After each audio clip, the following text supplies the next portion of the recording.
Welcome to OTN, the Obscured Truth Network. I'm your host Sam, and in this series we're going to travel to the small town of Keene, New Hampshire, where a number of activists, myself included, have decided to uproot their lives and move to New Hampshire as part of the Free State Project. Now, the Keene area has become the primary destination of choice for market-based activists who believe that civil disobedience is the most effective manner to bring about social and political change. As this movement began to take shape, Lieutenant Shane Maxfield from the Keene Police Department reached out to these activists and offered to allow them to accompany him on one of his patrols. I took him up on that offer with the condition that no subject would be off the table for discussion and that I could bring my cameras along so that you can see how it went.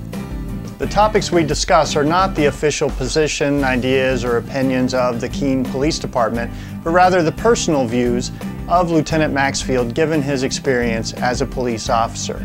We cover a number of subjects from Second Amendment rights. We go into sadistic cops and corruption in the police force. We also talk about police being forced to enforce bad laws, as well as voluntary alternatives to government monopolies. And at the end, we're going to catch up with two guys as they stumble out of a bar drunk at 1 a.m. in the morning. It's a great time. I think you'll enjoy it.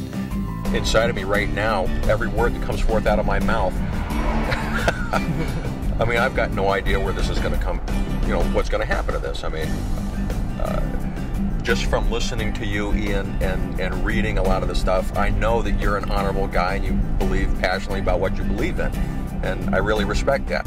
I've got a family that I'm trying to support, and I've been invested in this career for about 16 years, and I don't believe the free market is gonna assist me in just walking away from it. Probably all three of you are packing too, and I haven't even asked that yet. Sorry. Nope. That's it should be one of the unspoken rules is to don't whack me in my own cruiser.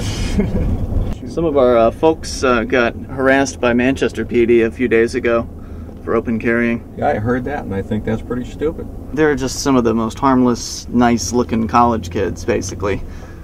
There was no reason for that. Later that day, I was working, and I was aware of that and said that there was a couple guys open carrying walking down Main Street. I think one of the officers saw them and just told the dispatcher in case she receives any calls, but that was pretty much the extent of it. And I tracked that guy down later, the officer, and talked to him about it. And we don't care if they're not doing anything. Yeah, good. Good on you. And it's actually a good concept that I agree probably people ought to do a little more often. And there's a lot of people, even here in New Hampshire, that are just shocked and scared and just, they think the gun is going to leap out of the holster and start killing everybody. You want to walk down Main Street packing your pistol, good for you. The conversation shifted from open carry Second Amendment rights to some of the fundamental flaws in the current system which fosters police abuse of power. We'll cover some specific examples coming up in the next segment.